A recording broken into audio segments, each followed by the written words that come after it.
Now, our second speaker, who was invited to provide commentary on Susan's speech, is Professor Bill Mitchell. Bill holds a chair in economics, and he's the inaugural director of the Center of Full Employment and Equity at the University of Newcastle. He's internationally recognized scholar who published extensively on employment and unemployment, models of job creation and job destruction. Would like to hear more about it, on job guarantee, cost of employment, and a range of related issues.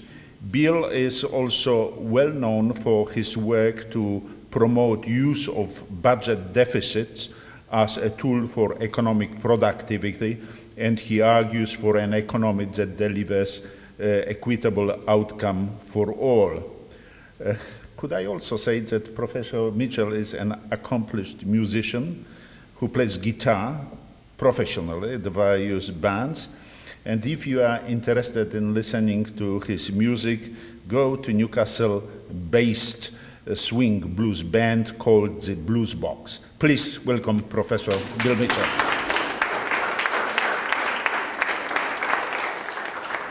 Well, thank you very much, Sev, and thanks, Susan, for your talk.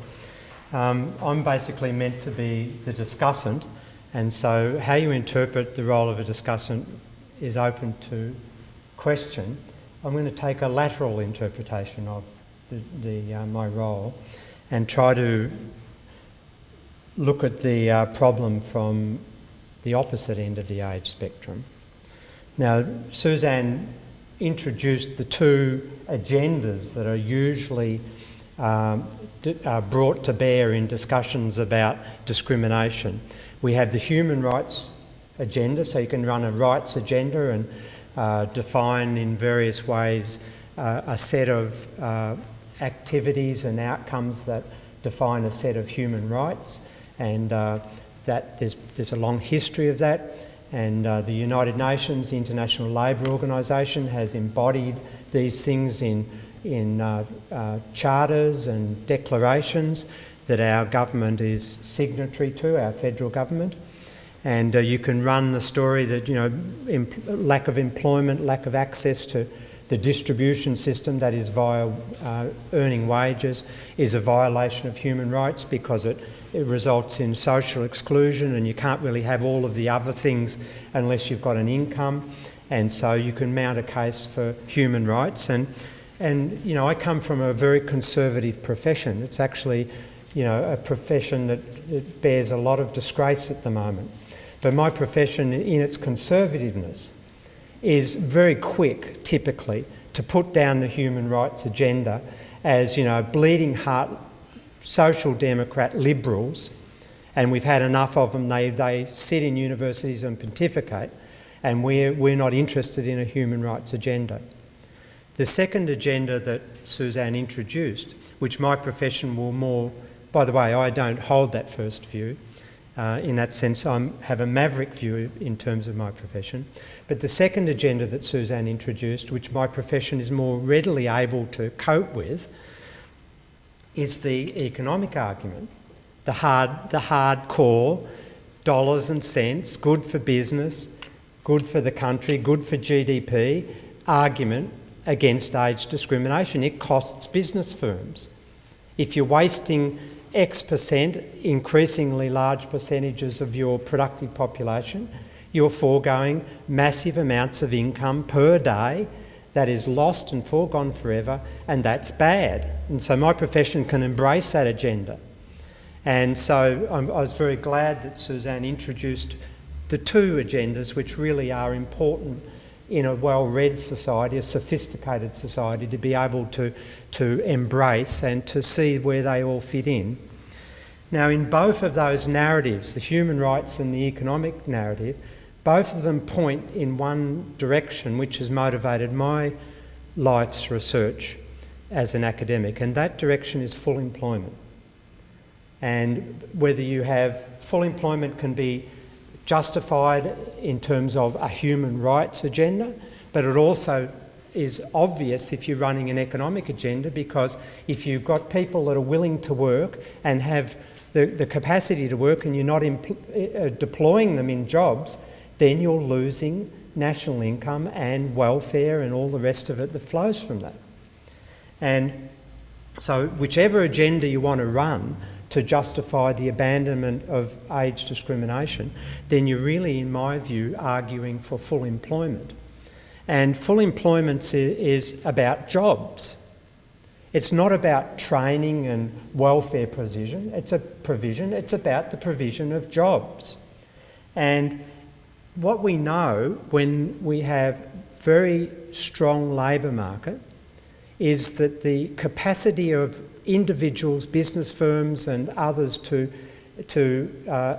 engage in discriminatory practices across the age spectrum, across the gender spectrum, across the ethnic spectrum, the capacity is severely reduced when you've got full employment.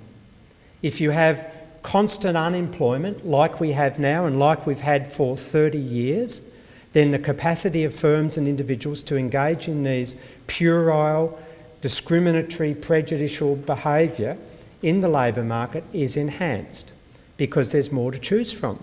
They can shuffle the queue in the way they like and not be called to task. And so one of the things that I always talk about is that the first responsibility of government, if they're wanting to eliminate age discrimination and the waste of human potential, is that they should be targeting full employment as a policy priority. And you can have whatever legislative framework you put in place, and Suzanne's organisation is doing great work in getting a legislative framework together, but that's not going to solve the problem if employers under the cloak of unemployment can still engage in discriminatory practices towards younger people, older people, gender, ethnics, whatever you like. The other interesting thing that Suzanne brought to the discussion is the so-called ageing society debate, the intergenerational debate, and these paralysing reports, these catastrophic reports that we keep getting from the Federal Treasury since 2001. And most of the public debate is misled on what the challenge of the ageing society actually is. It's constructed completely in this country and other countries in terms of a fiscal problem, that our governments are going to run out of money because the burden on the fiscal policy, the government spending will increase through the demands on the health sector, the demands on the pensions as we all get older. Now, that's not the challenge at all of the rising dependency ratio. The Australian government issues its own currency and will be able to buy at any time whatever is available for sale in that currency. Whether they will be buying hips for us older characters as we deteriorate further will be a political issue facilitated through the political process. The younger generation mightn't want the government to have that as their mandate, but the government will always be able to service a first-class hospital system and a first-class pension system. What the challenge of the ageing society really is that our future real living standards, our ability to consume goods and services, live in nice homes, heat them properly, have nice lives in a real sense, the goods and services we will command, will depend upon the ability of the society to keep producing them at the rate which we require them. And with less people being productive as we age, more and more people being dependent on a smaller proportion of productive workers, the question then is, how are we going to make sure that smaller proportion of productive workers are producing enough to give us ageing characters what we want and our expanding aspirations? And that's a question of productivity and ensuring that everybody who is going into the workforce and still working and not retired is as productive and more productive than we were, because there's going to be less of them producing and more of us dependent on those. That's the real problem of the ageing society, and that's never discussed in the public documents and debates. It's all about the government running out of money, which it can never do. Now, Suzanne's talk concentrated on the older workers, and that's a traditional focus because traditionally the older workers have been subject to major discrimination, and when in the 1982 recession, the 1991 recession, the older workers were flushed out in a substantial way by the fact that there was a shortage of jobs overall. That gave the employers the chance to shuffle who they were going to hire and who they weren't, and they got rid of the older workers. There's a lot of literature on why they might have done that instead of choosing other workers, but they're the facts. And normally the literature focuses on solving the prejudice of individual employers and encouraging them to embrace new practices, new ways of dealing with their workforce. And I think Suzanne covered that very well, the notion of introducing new flexibility, different forms of attachment, varying over time as a person ages and their priorities towards their own personal life and their working life changes somewhat. And I think that's well done and well known. But I like to think of discrimination in a slightly different way, and I think of it in terms of a systemic issue that reflects the dominant ideology of the society.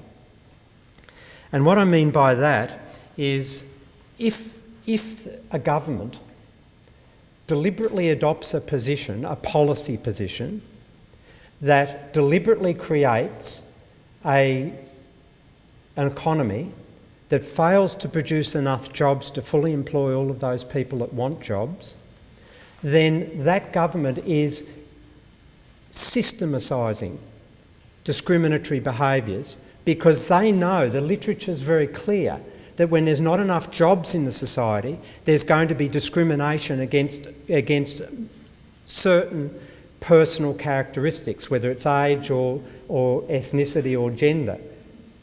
And in the past, it was the older workers that got shunted to the back of the queue. And the situation has changed somewhat. And I just have a couple of little slides, just 3 slides. This is the first slide, and this shows the change of... this is ABS data. This is the change in employment over the last 12 months, January to January. And I've just organised it by our teenagers, by 60 plus, and the rest, and then total. And the results speak for themselves, that the economy over the last year has produced 30,000 jobs, which is pitiful, by the way. And the older workers, who traditionally, when there weren't enough jobs being produced, were the ones that got shafted. But the older workers now, for various reasons, partly due to these legislative frameworks and also partly due to changes in employers' attitudes to skills, you can see that they've been gaining jobs in the last 12 months. But look at the teenagers. Now, we can take a longer view, and this is since February 2008. February 2008 was the low point unemployment rate in the last business cycle. So it was when the global financial crisis started to impact upon the Australian economy, and unemployment started to rise after that.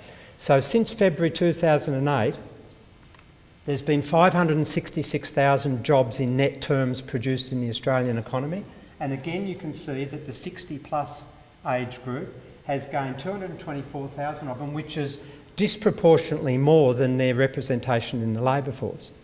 But look at our teenagers. They've lost 67,000 jobs in that time. They're our 15 to 19-year-olds. And look at their full-time employment. That's all in full-time employment.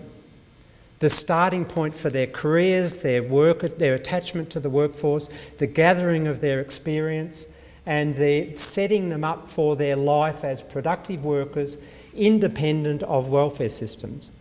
Now, the research evidence is very clear that if you don't get a strong attachment to the labour force when you're young, post-school, then you live a life of unstable employment, low wages, low skill, moving in and out of employment and unemployment, and you're more prone to the diseases, mental diseases, you're more prone to alcohol and substance abuse, you find it hard to maintain a stable marriage, and you're more prone to child abuse and all of the other pathologies that go with being alienated from the system and having low self-esteem.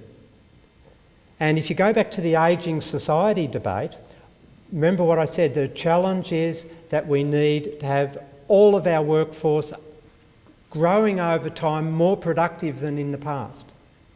Now, we're building a society that is deliberately creating a lack of jobs in the economy, and that lack of jobs is being concentrated on our youth, our younger age groups. And just imagine what that's going to do in 20 years' time. I don't want to demean the emphasis on older workers because there's personal tragedies out there too. But I'll be delicate here. That's a somewhat finite problem.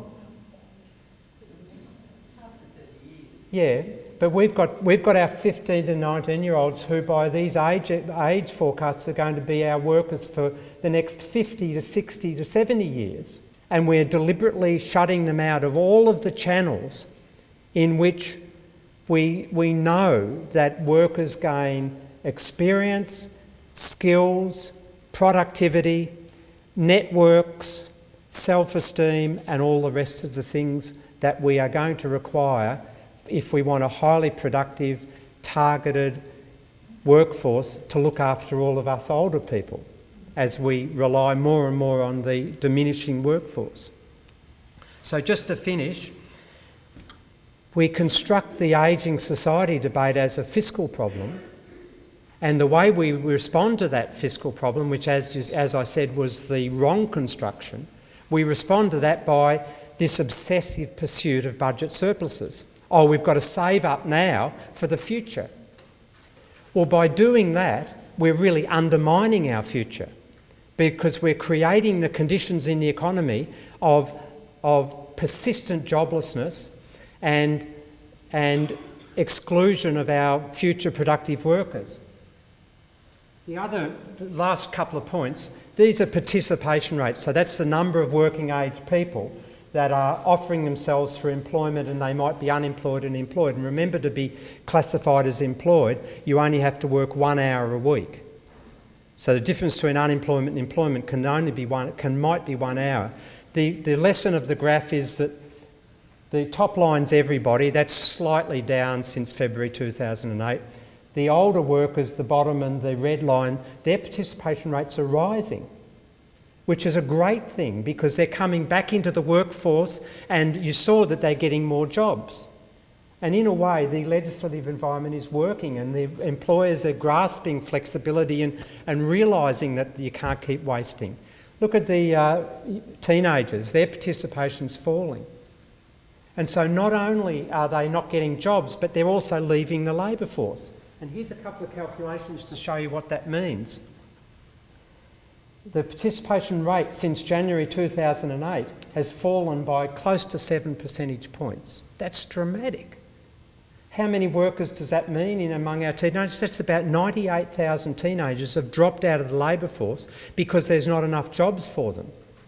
If we add that in, that's what we call hidden unemployment. They would want to work if there were work there, but they've dropped out. And the ABS, through activity questions, classifies them as not actively seeking work. They've just given up looking. There's no jobs for that age group. And if you add that into the official unemployment rate in January 2012 for this cohort was 16.3%. If you add the hidden unemployed into the unemployed, you get what I call a broader unemployment rate. And the other official statistic here, the underemployment rate. Underemployment are part-time workers who want to work more hours. And for this cohort, it's approximately 13.5%. If you add all those things together, you get a total teenage wastage in Australia of about 38%. That's our children. That's 15 to 19-year-olds. 38% of those who are willing to work. And these aren't people that are dallying with education. A majority of them are not in full-time education.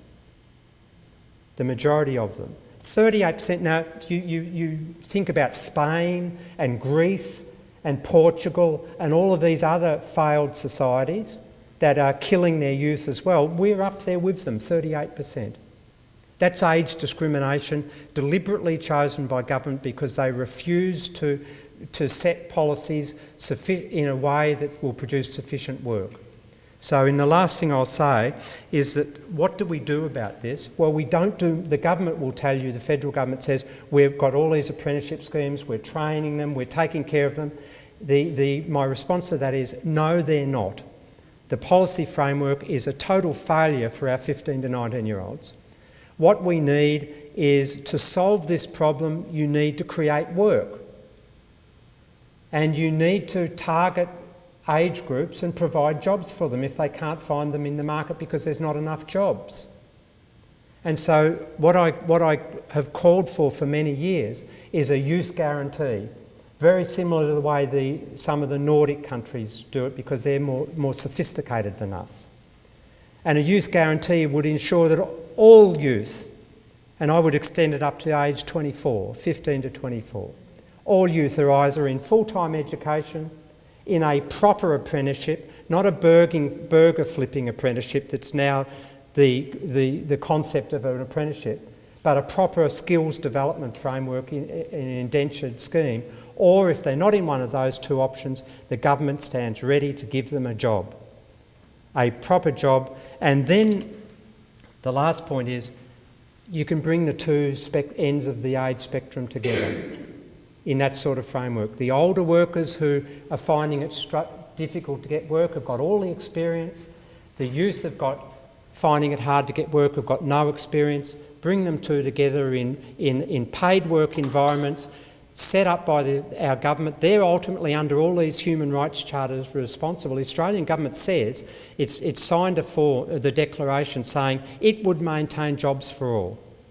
And so the final point is that yes, a legal framework is essential, the Human Rights Commission is essential, a rights agenda is essential, we should be progressing towards a Bill of Rights, but don't think that's going to solve the problem. That's an essential framework. We need to force our governments to stop being obsessive about budget surpluses, to start using its fiscal policy in a way that will generate more jobs, and a specific target policy should be a youth guarantee to stop this total waste of human potential, which will, in the long run, bite us all. Thank you.